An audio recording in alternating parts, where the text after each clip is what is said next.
Hello my lovelies, welcome to my YouTube channel. In today's video, I'm going to be teaching you how to paint a horse. For this painting, we're going to be using oil paints. The reason I love oils is because they are slow drying, so that means you have a lot more time to work a painting and you can push and pull paint into the right areas, as well as blending your colors together on the canvas so you have nice soft blends instead of harsh shapes. So this is the horse painting that we're going to create together. So as you can see, it's got some very strong highlights, it's got some really interesting blues, as well as having some really dark shadowy areas. So we're going to be completing that today. We're using a very limited palette today. We are just using white, black, burnt umber, cadmium yellow, cadmium orange, burnt sienna, and phthalo blue. Okay, so that's all we need today to create this painting. If you want to learn more about painting horses, I do have a Patreon channel where I show full, long form, step-by-step, real-time videos on me painting horses. So this painting is what I call a base layer. And then with a lot of my paintings, I like to push it further and do lots of details on top and make it a lot more realistic. But for this video, I'm just doing the base layer just to teach you how to get the fundamentals down and to create a good but basic horse portrait. Okay, let's get started. So I've sped this up quite a bit just because I don't want to make this video too long. So here you can just see that I'm painting the background. I've toned my canvas in burnt umber, and then I've drawn my sketch above that. So I actually just freehand my sketch. I find that's the best way for me to do the best drawing. I find if I use the grid method, then it comes out not as good or with a lot of flaws. I actually find if I draw naturally, then it's a much better drawing than if I were to draw it using another method. So the first thing I do is I put the highlights down. So they're not the brightest that they're going to be, but I'm just laying them in the areas so that they don't get a darker color and then I have to try and lighten it. So you can see that I'm just adding a light color on top. So all this does is just tells me where the highlights are, the main ones, and then I can continue down with the next color. So I like to work color by color because then that way I'm not wasting paint. Every time I have to wash my brush off, it's just a little wasting if I have to do that. So now I'm putting in the dark colors because I wanted to really show where the darks and where the lights are. I tend to work in one specific area at a time. So you'll notice I'm just doing the head first and then I move down to the neck and then the body. This way it stops me from smudging anything.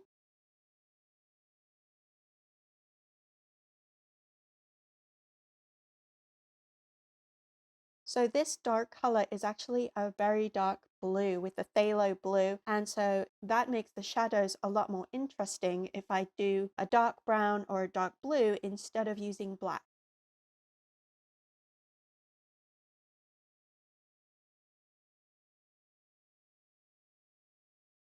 So you can see that I'm using a flat brush to put in these areas, and that gives me a lot of control of where the paint is going to go. I can make very small marks or I can make bigger marks depending what I need. So that's a really good brush to use. So basically the way I work around this painting is I look at the larger areas first of single color and then I gradually refine.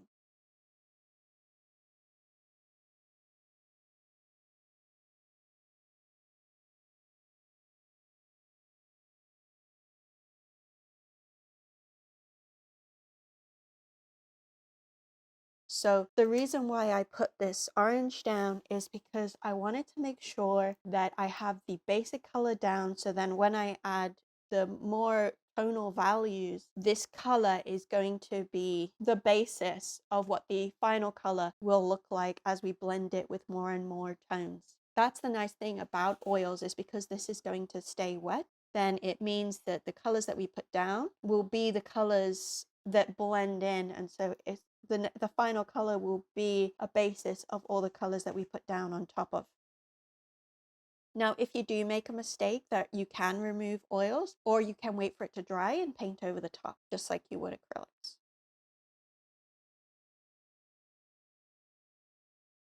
So you can see me adding this lighty sander color, and I'm just working in little patches, seeing what color goes where and adding that in. I've got the reference photo right next to my screen, and I don't focus on any details yet. It's just putting the right colors in the right places. You want to make sure the darks are where they're supposed to be and the lights are where they're supposed to be.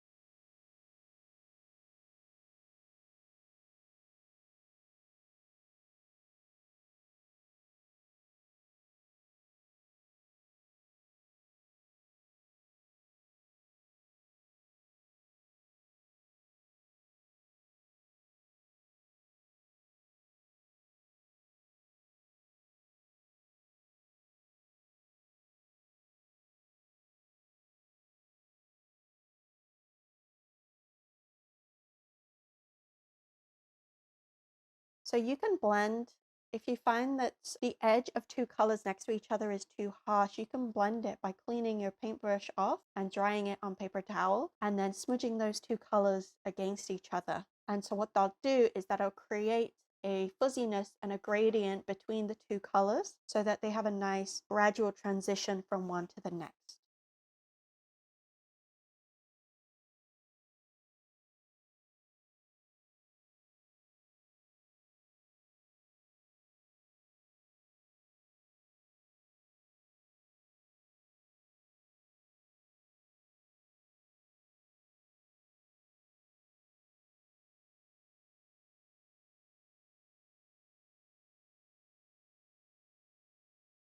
So something I try and do is, I already spoke about this, but if I have one color one place, I like to put it in another place. So that way the painting looks more cohesive. Instead of having just one color in one single location, it's going to make the painting look a bit like a Frankenstein monster, where it's more like a patchwork. And so we want to be able to put those colors in various places on the painting so that it looks cohesive. Another reason why I like to put the same color in other locations is not to waste the paint. Every time we want to change to a different color, we have to wash the paintbrush, and so we're wasting all that paint that's in the paintbrush.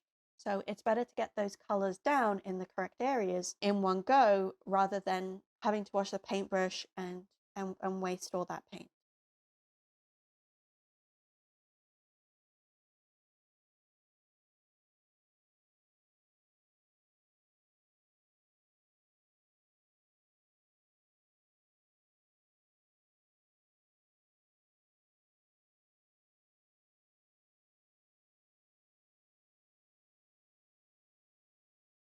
So something I really liked about this reference photo was those super blue highlights, which are really intriguing and give a lot of emphasis along with those oranges and the purples in the coat color. So I found that really interesting. And if you follow my work in other areas, you'll know that I'm an artist that loves to play around with lighting. I love strong highlights and light definitions. And this is why I love painting horses so much, is because they have these fantastic schools that show all this beautiful architecture underneath versus something, let's say a fuzzy cat, where it's because it's so fluffy, it hides the bone structure underneath. And so this is one of the reasons why I love painting horses so much.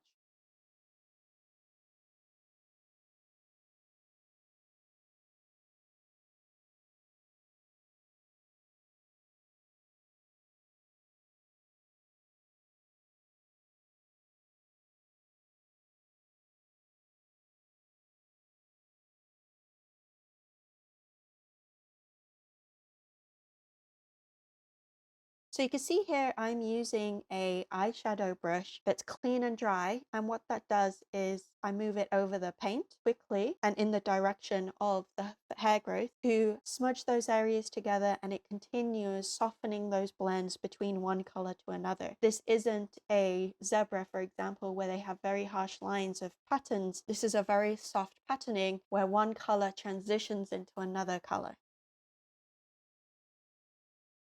So you can see we're only 10 minutes into the video. I mean, it's 10 minutes sped up, but it's not that long. And we've already got some real key features down, and it's looking like a very good painting already. So the great thing about oils is you can push and pull the paint so that if the shapes aren't exactly correct, then you're able to push the paint into those areas to redefine your shapes and to make the sculpture of your horse much clearer. So don't be afraid about making mistakes with oil paints. All it takes is just re-going over areas and re-adding paint and mixing it. So for this closer detail, I have changed to a dagger brush. So dagger brushes are fantastic for being very precise with your color. You have the option of putting down flat layers by turning it on its side, and then it also sharpens into a point to be able to do things like hair and close-up detail that you need very precise marks for. So it's a really great brush for that. So you can see me using the dagger brush here for the eye outline.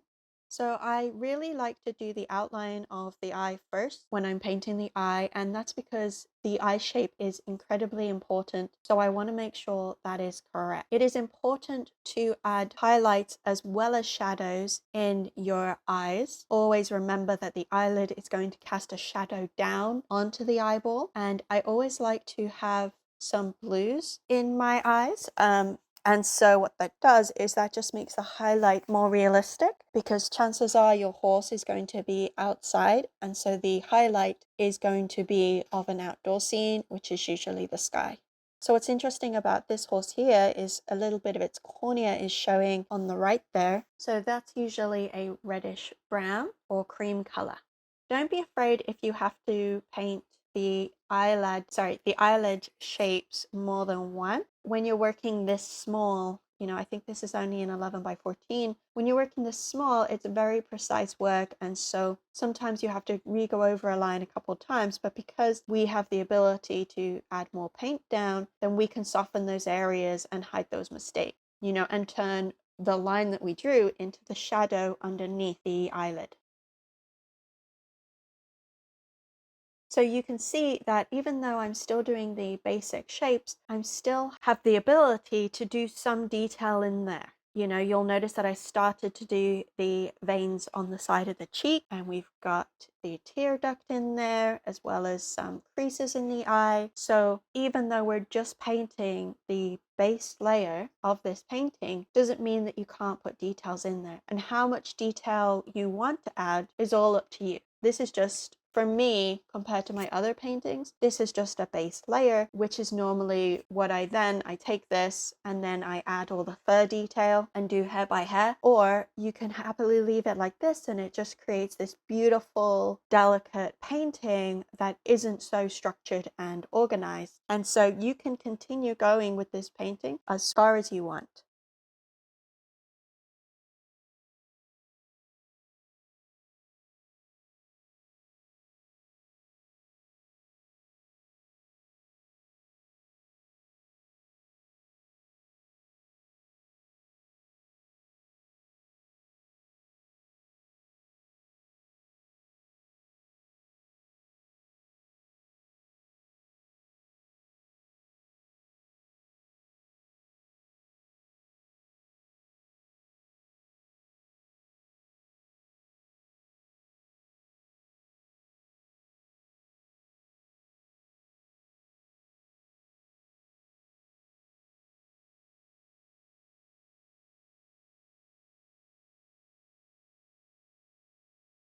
So you can see this painting is really starting to take shape. Now the eye is in and we're doing the nose. It's really looking like a great painting. I'm loving the colors that I'm working with. They still need some refinements, but it's really starting to come together.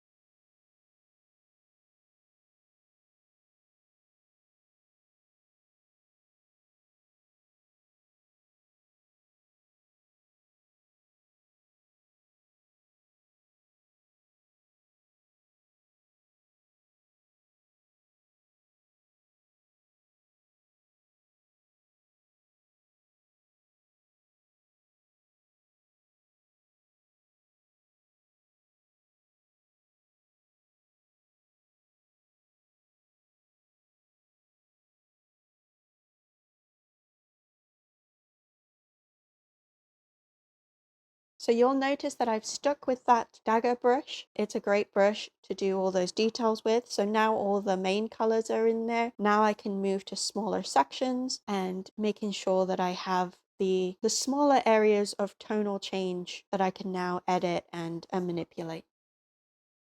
And the other thing I want to say is you notice I soften some areas with the eyeshadow brush, but I don't soften everywhere. And that's because we want some areas that are in a strong focus, such as the eye and the nostril, but other areas where it's receding back or, such a gradual transition from one color to another, we don't need that super strong. And so we can soften those areas. Whereas the areas that we want the viewer to look at and to stay in focus with and to stay looking at, we want those areas to be detailed and to be a high point of focus. And so that's why we leave areas like the eyes and things so that the viewer will look at those and stay on those.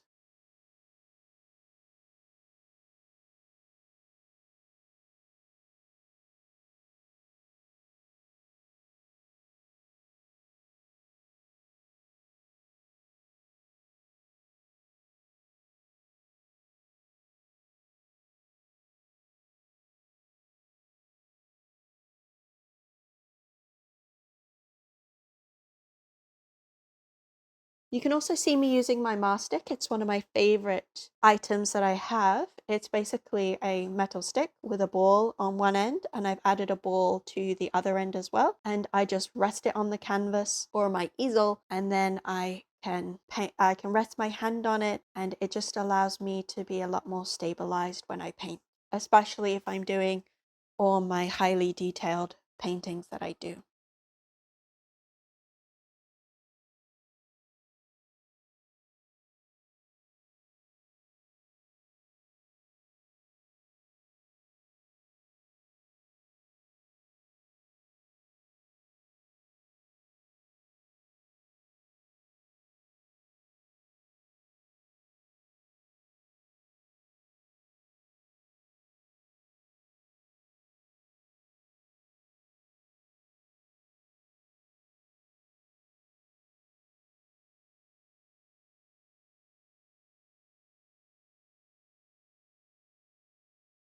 So we're 18 minutes in. We still have quite a ways to go. I hope you've enjoyed this video so far. If you have, please give it a thumbs up and give me a comment to say how you're liking it. If you do want more instructional videos of step-by-step and in real time, you can go check out my Patreon. The link is in the description, and sign up there for only $10 a month. And there I will go into all step-by-step, how I do each of my paintings, how I do more complex paintings than this. Painting is just a quick 3-hour one, and I teach you how to do my big 40-hour ones, as well as also my drawing techniques, how I draw better, how I pick references, all kinds of things, color. So go join that Patreon if you really want to improve your painting abilities and drawing abilities as well.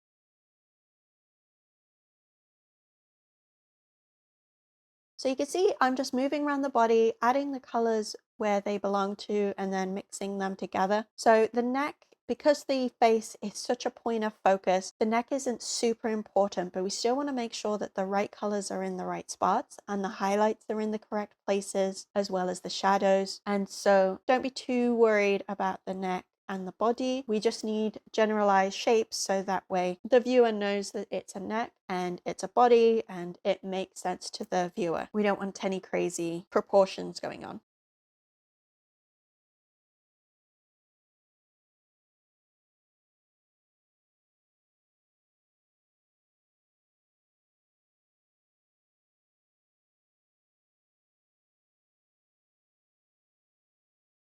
So this horse is different than what my other ones were. My other ones are usually in the sun, whereas this one's in a barn doorway. So what we have is we have this black background, and then the horse is actually in a very deep shadow. And so what you want is, you don't just want to paint straight black because we want the background to be black, but we still want to have that horse fade into the darkness. And we're doing that by doing very dark blues and very dark browns, so that we know that it's in shadow, and it'll create that the face highlights to really pop, but it's not going to be the same black as the background.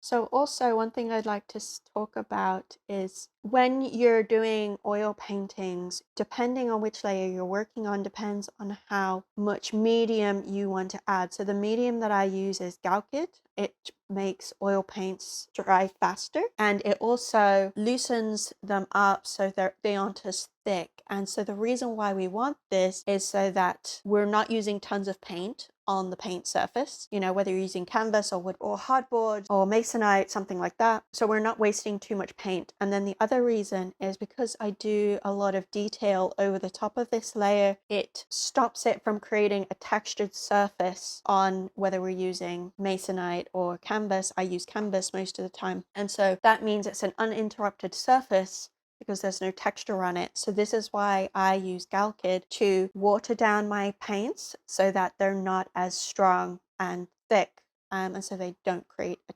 textured surface.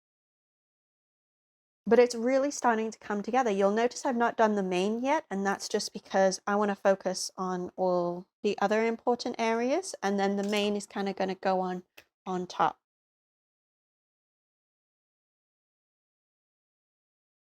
So now you can see that the horse is pretty well done. We're at 23 minutes. And so just doing some blending there with another mop brush.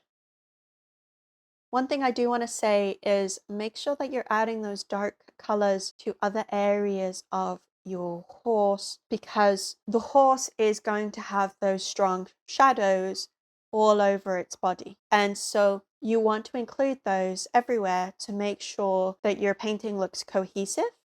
Now for the highlights, we want the face of the horse to be the focus. And so I don't need to put the same strength of highlights that I've put on, for example, the nostril on the chest as well. But we can certainly add a more mid-tone highlight. I talk about highlights as having a mid-tone and a high highlight because highlights are such a huge range on the value scale. Alright guys, so this is the finished painting. I hope you all enjoyed this video. I hope you all learned something. So as you can see, we were able to create a very detailed, well, not very detailed compared to my other works, but a detailed horse painting in a very short space of time. It was only 3 hours. And so we were able to complete this painting, and it's very interesting. It has a lot of key focus areas that the viewer can look at. It's got some nice rich colors. So I hope you enjoyed this video, and I will see you soon in the next video. Take care. Bye.